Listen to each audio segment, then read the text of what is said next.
जय हिंद दोस्तों, आशा करता हूं आप सभी अच्छे होंगे और आप लोग अपनी तैयारी में जुड़े हुए होंगे। जैसा कि आप सभी को मालूम है कि एएलपी 2024 के एग्ज़ाम में अब काफ़ी कम समय बचा है और कंपटीशन इस बार गला काट है। यानी 5,696 वैकेंसी के लिए लगभग सभी बोर्ड को मिलाकर के 20 लाख के समथिंग फॉर्म डाले गए हैं। एग्ज़ाम कैलेंडर के अकॉर्डिंग जो आप लोग का CVT 1 एग्ज़ाम है वो जून से लेकर के अगस्त के बीच में यानी कंप्लीट करा लिया जाएगा। जैसे एग्जांपल से कि यदि जून और जुलाई के बीच में यदि आपका CVT 1 एग्ज़ाम होता है तो रिजल्ट अगस्त महीने में जारी कर दिया जाएगा। उसके बाद CVT 2 एग्ज़ाम का भी डेट बोला गया है कि सितंबर महीने में लिया जाएगा। उसके बाद साइको एग्ज़ाम है जो नवंबर महीने में लिया जाएगा। तो जितने भी यानी एग्ज़ाम होने वाले हैं CVT 1, CVT 2 या साइको के लिए समय कम है और कंपटीशन काफ़ी ज़्यादा है।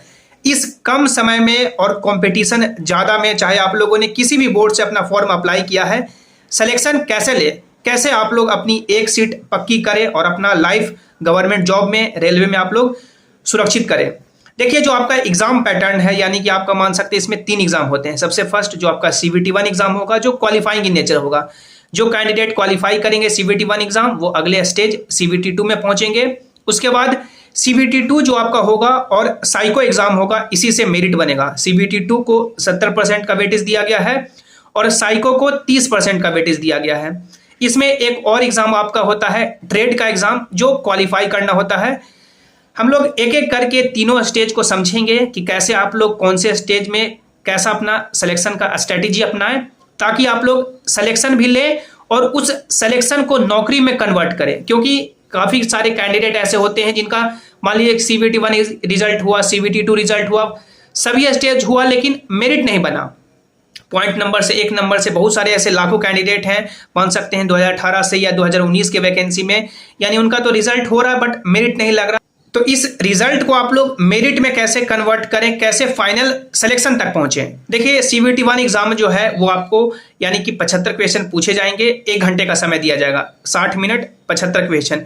और ये जो 75 क्वेश्चन है इसमें मैथ से लगभग 25 सवाल, रीजनिंग से लगभग 25 सवाल और आपका जनरल अवेयरनेस जिसमें आपका साइंस का टॉपिक हो गया, स्टैटिक पोर्शन जो आपका हिस्ट्री, पॉलिटी, इकोनॉमिक, ज्योग्राफी हो गया वो। उसके बाद आपका यानी जो करंट अफेयर है, यानी जो ये 3 वेटेज है, तीनों को मिलाकर के लगभग 25 सवाल पूछे जाएंगे। और CVT 1 का यदि आप लोग कट ऑफ पार करेंगे तो अगले स्टेज के लिए एलिजिबल हो पाएंगे, CVT 2 एग्जाम देंगे। CVT 1 में ही इस बार कट ऑफ है जो आपका काफ़ी जाने की उम्मीद है क्योंकि वैकेंसी काफ़ी कम है और लाखों कैंडिडेट ने फॉर्म अप्लाई किया है। अब CVT 1 जो आपका मैथ्स हुआ, रीजनिंग हुआ और आपका जनरल अवेयरनेस, इसकी कैसे तैयारी करें। जैसे मैथ्स आप लोग पढ़ रहे होंगे या आप लोग क्वेश्चन लगा रहे होंगे या जो आपका टॉपिक है जो सिलेबस में मेंशन्ड है वो लगभग मान सकते हैं आप लोगों ने कंप्लीट किया होगा या होने पाया होगा। और रीजनिंग आपका प्रैक्टिस से होगा। सबसे इंपॉर्टेंट जो आपका यानी कि मान सकते हैं रिजल्ट देगा या आपको मान सकते हैं CVT 2 स्टेज तक पहुंचाएगा, वो आपका यानी जनरल अवेयरनेस का टॉपिक हो गया, जो आपका साइंस का हो गया और जो स्टैटिक पोर्शन हो गया, हिस्ट्री, पॉलिटी, इकोनॉमिक, ज्योग्राफी और करंट अफेयर। क्योंकि मैथ्स और रीजनिंग हर कोई बच्चा बना के आएगा। यानी जो मान लीजिए कि 50 सवाल पूछा गया CVT 1 में तो लगभग मान सकते हैं 40 सवाल सब सही करेगा। लेकिन ये जो 25 सवाल बच जाता है जो आपका जनरल अवेयरनेस का हुआ, इसमें जो ज़्यादा सही करेगा रिजल्ट उसी का होगा। क्योंकि मैथ्स और रीजनिंग हर कोई बना के आएगा, साइंस आपको पढ़ना है, उसके बाद स्टैटिक पोर्शन पढ़ना है और करंट अफेयर पढ़ना है, तभी आपका CVT 1 का ये मान सकते हैं जो कट ऑफ है वो क्लियर होगा और आप लोग अगले स्टेज तक पहुँचेंगे। और मान सकते हैं जो अभी आप लोग यदि मॉक दे रहे हैं तो मॉक सबसे इंपॉर्टेंट है कि आपको ऑनलाइन मॉक देना है। जो एग्जाम ऑनलाइन हो रहा है उसका मॉक आपको ऑनलाइन देना है। जो एग्जाम ऑफलाइन होगा उसको तो मान सकते हैं मॉक ऑफलाइन ही अच्छा है। लेकिन यदि आप लोग ALP का भी जो मॉक है वो ऑफलाइन दे रहे हैं फिर एनालिसिस करें तो उसका कोई फायदा नहीं है। क्योंकि जब कंप्यूटर पे जिस दिन आप लोग पहुंचेंगे यानी बैठेंगे, आपका टाइम मैनेजमेंट सही से नहीं होगा, फिर आप लोग बाहर निकल के बोलेंगे सवाल तो ईजी थे बट टाइम नहीं मिल पाया। तो आपको मॉक ऑनलाइन देना है। और यदि मान के सकते हैं कि कम से कम CVT 1 एग्जाम देने से पहले कम से कम मिनिमम तो आपको यानी 50 से 60 मॉक देने ही है। उसे अच्छे से एनालिसिस करना है, जो क्वेश्चन नहीं आते हैं उसे नोट करना है, बार बार रिवाइज करना है।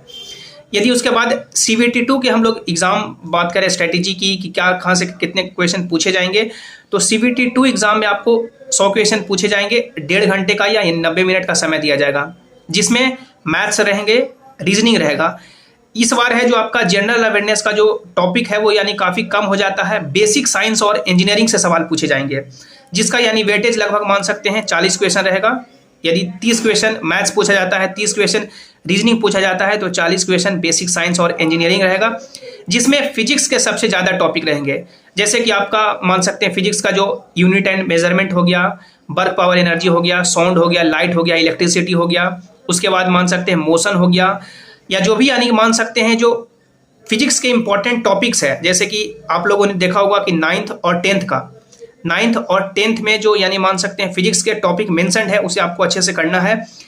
जो एनसीईआरटी बुक है जो आपका यानी कि फिजिक्स के लिए आप लोग मान सकते हैं एक ही बुक है एनसीईआरटी का 9th के लिए और 10th के लिए, उसमें आपको जो टॉपिक मेंशन्ड है उसे आपको डीप में कवर करना है। सबसे इंपॉर्टेंट कि न्यूमेरिकल सॉल्व करना है। न्यूमेरिकल यदि आप लोग सॉल्व नहीं करेंगे, ऊपर ऊपर से यदि सिर्फ मान सकते हैं क्वेश्चन याद करेंगे तो फिर नहीं होगा।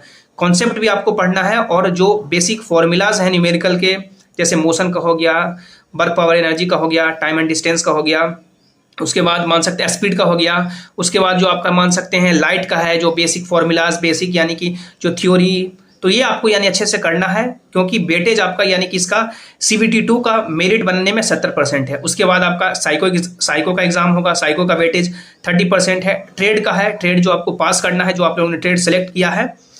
तो ये मान सकते हैं यदि आप लोग अभी CBT1 के प्रिपरेशन में होंगे कि चलो CBT सबसे फर्स्ट निकलेगा तो फिर CBT2 की तैयारी करेंगे, ट्रेड का तैयारी करेंगे, साइको की तैयारी करेंगे, तो फिर सिलेक्शन आपका इस बार नहीं होगा। आपको अभी से सभी को लेकर चलना है। जैसे CBT1 तो आप लोग मान सकते हैं एक्स्ट्रा कुछ है नहीं, CBT1 में सिर्फ आपको जनरल अवेयरनेस ज़्यादा पढ़ना है। CBT2 में आपको फिजिक्स ज़्यादा पढ़ना है। उसके बाद साइको का भी वेटेज 30% है। साइको में मान सकते हैं बहुत सारे कैंडिडेट के नंबर कम आते हैं, फिर CBT2 में तो नंबर अच्छे रहते हैं, साइको में नंबर अच्छे नहीं रहते हैं, फिर मेरिट नहीं लगता है। तो साइको को भी आपको मान सकते हैं, चलिए एग्जाम्पल से कि आज पढ़ें, कुछ और पढ़ने का मन नहीं है, तो फिर साइको के आप लोग कुछ लेक्चर देख लीजिए, जो आपके पास बुक्स है उसे देख लीजिए, या जो मान सकते हैं जो आपका यानी कि मॉक अवेलेबल है साइको का, उसे आप लोग देख लीजिए, क्योंकि साइको का भी exam computer based aptitude test वो ऑनलाइन ही होगा, उसे आप लोग को ऑनलाइन ही करना है। और ट्रेड भी यानी आपको थोड़ा देखना है, टाइम देना है, नहीं तो फिर यानी कि मान सकते हैं गंगा पार कर लिए और फिर लास्ट में ही यानी कि नाव से उतरने के समय डूब जाएंगे। तो फिर ट्रेड भी उतना ही इंपॉर्टेंट है, क्योंकि सभी चीज़ क्लियर हो गया, ट्रेड में ही फेल हो गए तो फिर कहानी खत्म हो गया। तो फिर आपको ट्रेड को भी अच्छे से करना है, और इम्पॉर्टेंट है कि मॉक आप लोग अभी से लगाना शुरू कर दें। डेली एक मॉक लगाएं, उसे एनालिसिस करें, उसके बाद जो रिमेनिंग टाइम है सिलेबस को कंप्लीट करने में दें, और जो एनालिसिस पार्ट है उसे भी आपको अच्छे से करना है। जो क्वेश्चन नहीं आता है उसे नोट करना है, मल्टीपल टाइम रिवाइज करना है। और इस बार सिलेक्शन का मान सकते हैं स्कोप भी काफ़ी ज़्यादा है, क्योंकि मान सकते हैं वैकेंसी कम है, लेकिन जो कैंडिडेट की जो भीड़ है वो भीड़ बढ़ चुकी है। यानी लगभग 6 साल से वैकेंसी नहीं आई थी। जो कैंडिडेट मान सकते हैं यानी कि लंबे समय से इंतजार कर रहे थे लेकिन पढ़ नहीं रहे थे, तो फिर वो भी फॉर्म डाले हैं। लेकिन जो पढ़ने वाले कैंडिडेट हैं लंबे समय से पढ़ भी रहे हैं और वैकेंसी के इंतजार में भी थे, तो सिलेक्शन मान सकते हैं इस बार यानी कम ही समय में होगा, क्योंकि रेलवे की वैकेंसी ऐसी माना जाता था कि 5 से 6 साल होगा, लेकिन LP ने अपना यानी पूरा एग्जाम कैलेंडर में देखेंगे तो आप लोग मान सकते हैं कि इसका जो आपको नौकरी है वो मार्च तक आपको यानी मिल जाएगी, मार्च तक आपको ज्वाइनिंग हो जाएगी।